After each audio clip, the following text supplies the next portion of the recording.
하나님의 말씀 누가복음 17장입니다.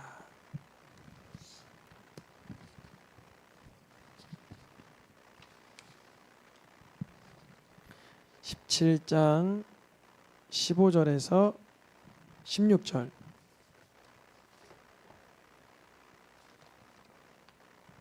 우리가 잘 알고 있는 성경 본문입니다. 제가 15절, 우리 성도님들께서 16절 한 절씩 읽겠습니다. 그 중에 한 사람이 자기가 낳은 것을 보고 큰 소리로 하나님께 영광을 돌리며 돌아와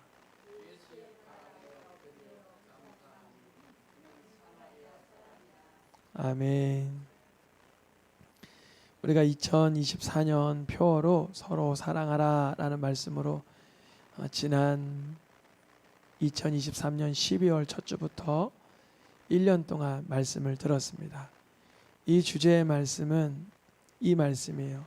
서로 사랑하는데 우린 사랑하는 기준이 이렇게 사람마다 다 다르죠. 사랑하는 기준이 어떤 데는 사랑의 기준이 얕고 어떤 데는 깊고 어떤 데는 넓고 다른데 예수님은 서로 사랑하는 기준을 어디에서 제시해 주셨냐면 내가 너희를 사랑한 것 그 정도의 수위로 서로 사랑하도록 하거라 그러신 거예요.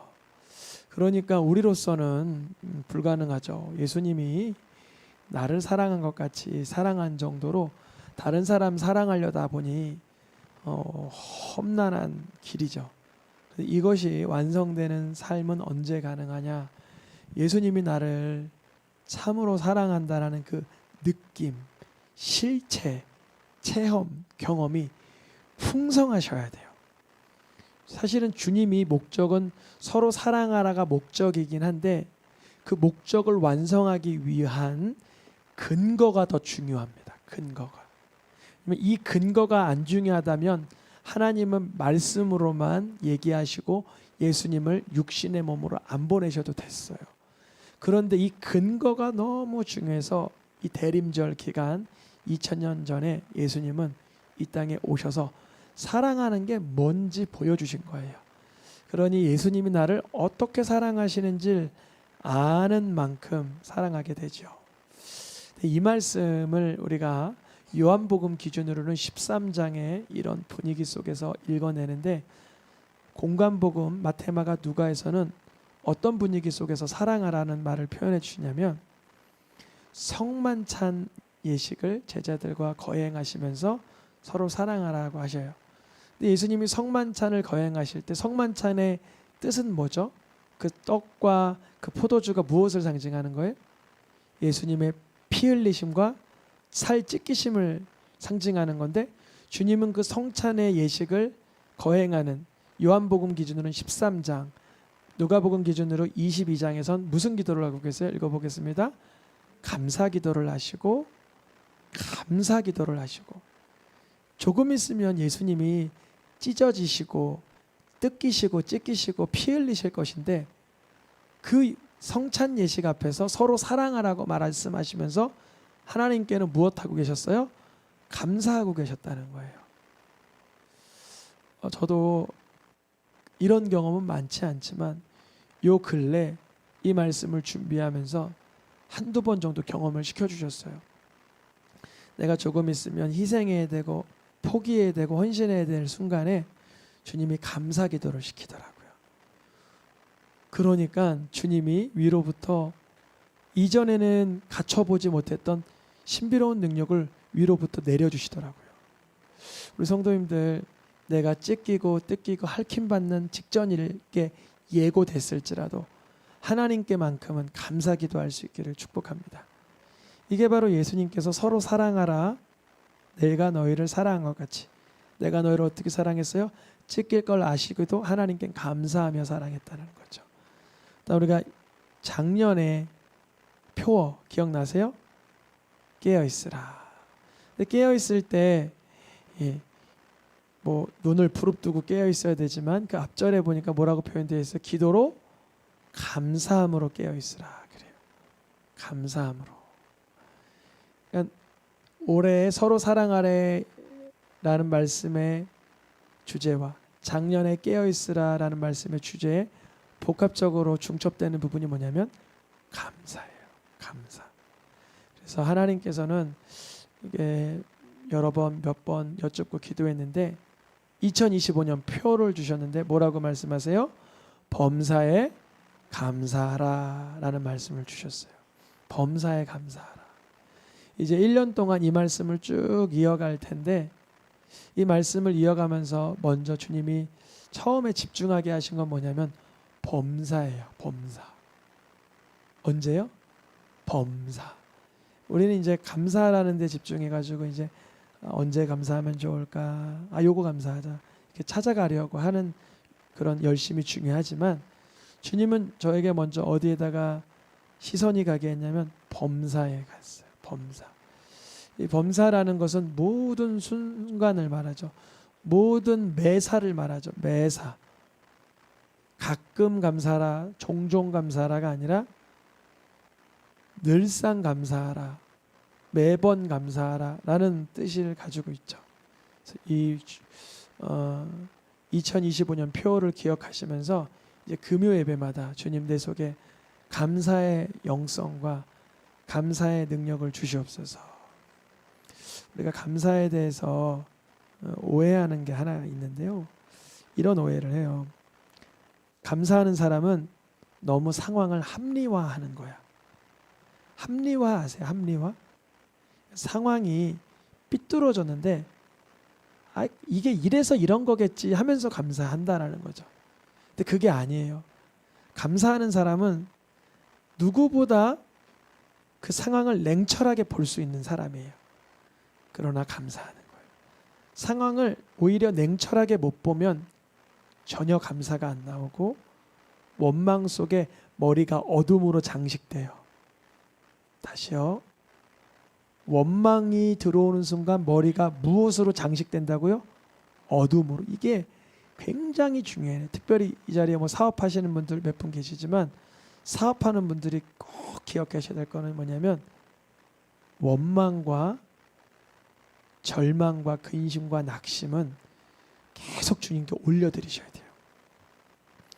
그래서 주님, 내가 지금도 감사할 수 있는 걸 찾아가게 해주세요. 그래야 돼요. 이제 외부에서 사업 그 컨설팅 해주시는 분이 계시는데 그런 분들은 꼭 이런 얘기 하시더라고요. 사업장마다 찾아가 보면 그 사업장만의 적은 것이지만 강점과 강하고 좋은 것이 있는데 그걸 못 보고 자꾸 나쁜 걸 크게 보더라. 이걸 얘기하는 거예요. 나쁜 걸 크게 보더라. 합리화가 아니에요. 나쁜 건 나쁜 걸로 인식할 줄 알아야 되지만 하나님께 감사할 걸 감사함으로 올려드려야 돼요. 그러면 그것이 1년 지나서 2년 지나도 그게 열매를 맺습니다. 범사에 감사하라. 주님이 그거를 보게 하셨어요. 또한 이런 생각해요.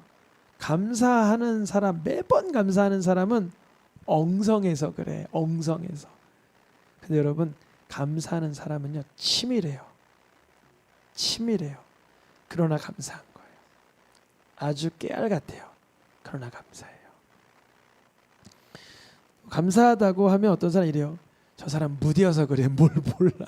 맨날 감사하다 그러는데 무디어. 아니에요. 감사하는 사람은 예민한 거예요. 무디거나 엉성하거나 합리화하는 게 아니에요. 예민하고 치밀하고 계획적이고 탁월하지만 그 가운데서 감사하는 거예요. 이것이 바로 그리스도 예수 안에서 너희를 향한 하나님의 뜻이니라. 범사에 감사하라. 우리가 감사하려고 할 때 이렇게 기도하셔야 돼요. 주님, 하나님의 뜻이 이루어져야 됩니다. 나는 지금 감사할 조건이 사실 안 보입니다. 어둡습니다. 그런데 이것이 하나님의 뜻인데 어떻게 하나님의 뜻인가? 하나님의 뜻은 감사하라 그랬어요가 아니에요. 하나님의 뜻은 그리스도 예수 안에 있는 자들에게는 감사가 넘쳐야 된다는 거예요. 여러분 여쭤봅니다. 노아와 세 아들과 자부들과 노아의 아내는 방주 안에서 감사해야 된다. 이것이 하나님의 뜻이다. 맞죠? 근데 방주 안에 있을 때 맨날 감사했을까요? 저는 불평 조금 했을 것 같아요. 아우 사자 그만 주물어, 시끄러워, 잠 좀 자자. 똥 냄새나, 똥 좀 그만 싸 너희들. 아 방주 안에 들어오니까 햇살이 더 보고 싶네. 원망 불평할 수 있어요. 사실 따지고 보면 방주 안에 있는 것 자체로만이라도 너무 감사한 거예요. 그걸 발견해야 되는 거죠. 그러니 예수 그리스도 안에 있는 것, 우리가 예수님을 믿는다 하면서도 원망하고 불평할 때 있잖아요. 저부터가 그런 적이 여러 번 있어요. 그런데 그건 왜 그런 증상이 일어나냐면 예수님 안에 있다라는 이 감격스러운 영적 분별이 희끄무리해져서 그래요. 노아가 마치 방주에 들어와 보니 물이 떠오를 때 뜬다. 오 하나님 감사해요. 내가 죽을 뻔했는데 살았네요. 그러다가 방주에서 쓱 나온 다음에 술 취해서 자기 손주를 저주에 뿌리잖아요. 가나안을 저주, 삼의 아들 가나안을 저주에 뿌리잖아요. 우리가 범사에 감사라는 이 말씀을 그리스도 예수 안에서 찾아가야 되는 거예요. 노아는 방주 안에서 찾았어야 되는 건데 우리는 예수 안에서 찾아야 되는 거예요. 우리 성도님들께서 이 범사에 감사라는 올해의 말씀을 1년 동안 누리면 평생 동안 무기가 될 수 있는 줄 믿습니다. 오늘 본문 말씀에 보니까 예수님께서 예루살렘으로 가려고 하셨어요. 예루살렘. 근데 예루살렘으로 갈 때 보통은 유대인들, 예수님이 유대인이잖아요. 유대인들은 사마리아를 피해 가요. 그래서 이제 사마리아로 갈지 갈릴리로 갈지 그 사이 틈으로 이렇게 가셨나 봐요. 이유는 잘 모르겠어요. 그러니까 사마리아 길이 있고 갈릴리 길이 있는데 그 사이로 이렇게 지나가는데 그 사이에 사마리아도 아닌 갈릴리고 사이에 한 마을에 나병 환자 몇 명이 있어요? 10명. 꽤 많은 숫자죠. 한 명도 많은데 사실은 10명이 모여 있어요. 왜냐하면 이 10명끼리는 모여 있어도 괜찮아요. 서로 나병 환자니까. 근데 예수님을 가까이 가지는 못해요. 이게 법적으로 그 모세오경 율법 레위기적으로 나병 환자는 정상적인 사람들을 가까이 이렇게 마주할 수가 없어요. 그래서 멀리서 이러는 거예요. 얼마나 간절했겠어요. 예수 선생님 불쌍히 여겨주세요. 그러는 거예요. 써 있잖아요. 소리를 높였다고. 예수님 못 들으실까 봐. 예수님 뭐 다 알고 계셨겠지만 예수님이 이제 그대들의 마음의 형편을 아는 거예요. 왜냐하면 그들이 예수님께 가까이 못하고 간절한 걸 아시는 거죠. 그래서 이제 가서 제사장들에게 몸을 보이라 그래요. 예수님이 이 말씀하신 이유는 정확하게 레위기 때문에 그래요. 노란 글씨 말고 보겠습니다. 그를 제사장에게로 데려갈 것이요 그 사람을 제사장에게로 데려갈 것이요. 나병이 들었든 나병이 나아서 정결하게 되었든 이랬든 저랬든 무조건 제사장에게 가는 거예요. 무조건. 왜냐하면 그 이유는 뭐냐면 제사장이 그 시대의 의사였어요. 오늘날은 의사가 병원에 있지만 이 시대는 병원이 따로 없었기 때문에 제사장이 의사였어요. 그리고 또 제사장이 육적인 병원일 뿐 아니라 영적인 치유를 하는 그런 영적인 의사였어요. 그래서 제사장에게 가라 그래요. 그래서 이들이 제사장에게 가. 근데 그게 믿음으로 받아진 거예요. 믿음으로 받아진 거예요. 이들에게. 그들이 제사장에게 가다가 뭘 얻어요? 깨끗함을 얻어요. 깨끗함을 얻어요. 그러니까 이제 이때부터 이들이 이제 고민이 되는 거예요. 왜 깨끗해졌을까? 왜 내가 왜 깨끗해졌을까? 날 때가 돼서 나은 건가? 아니면 제사장에게 가던 내 마음이 하나님 보시기에서 어여뻤는지 그럴 수도 있고요. 여러 근거를 어디서 찾는지 발단은 이들이 예수님을 찾았고 예수님이 그들에게 화답을 해주셨고 제사장에게 가라고 했는데 가다가 깨끗함을 얻었어요. 너무 기쁜 일이죠. 근데 여기서 여쭤봅니다. 이 기쁜 일이 나병 환자 10명에게는 그대로 기쁨으로 임했을까? 노아의 방주의 경우 아까 예를 든 것처럼 예를 듭니다. 이들이 이제 그동안 나병으로 살았다가 이제 나았어요. 이렇게 될 수 있는 거예요. 내가 그동안 나병 들어서 얼마나 고생해서 가족도 못 만나고 사람 대접도 못 받고 이제 내가 살 대로 한번 살아보자. 이럴 수 있었겠죠. 충분히. 여러분, 병들었다가 몸살 걸렸다 나으면 바로 구제 사업하고 선한 일하고 옆에 이웃집과 용서 구하고 화해합니까? 아니면 건강 되찾고 나서 옆에 집 현관문 발로 또 찰 수도 있어요. 똑같은 거죠. 그건 사실 우리 입장이나 이 사람들 입장이나 별다른 다 다르지가 않아요. 그러나 특별한 기적인 건 맞아요. 근데 그때 많은 10명 중에 9명은 집으로 먼저 갔든 화를 냈든 원망했든 또 그냥 그저 그렇게 살았든 그 중에 한 사람 10명 중에 한 사람이면 확률로 몇 분의 몇이에요? 10분의 1. 그러니까 2025년 표어 범사에 감사하라. 이거는 좁은 문으로 들어가는 거예요. 10분의 1의 확률인 거예요. 아니 목사님 교회 다니는 사람들 대부분 감사하지 않겠어요? 아니에요. 안 그래요.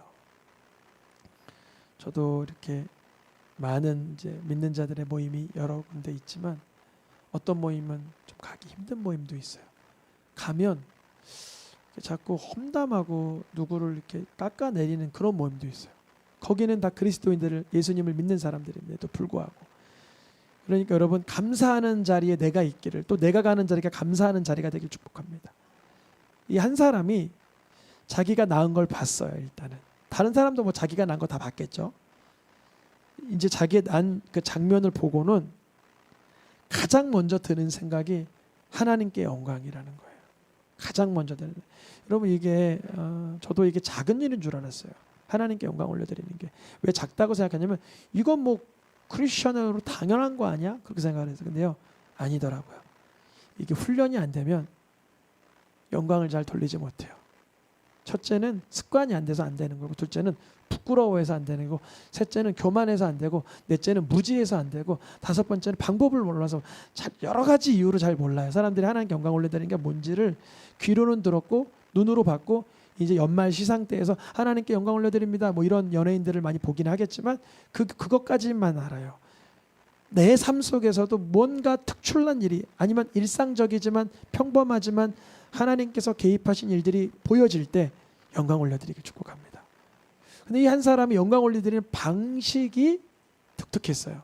그 방식이 뭐냐면 예수의 발 아래 엎드려 진짜 엎드리는 거예요. 왜냐하면 예수님이 그 뒤에 뭐라고 그러냐면 너 일어나라 그러거든요. 진짜 엎드린 거예요. 발 아래 엎드려서 감사해요. 여러분 여쭤봅니다. 나 예수님의 발 아래 엎드려 감사해 본 적 있어요?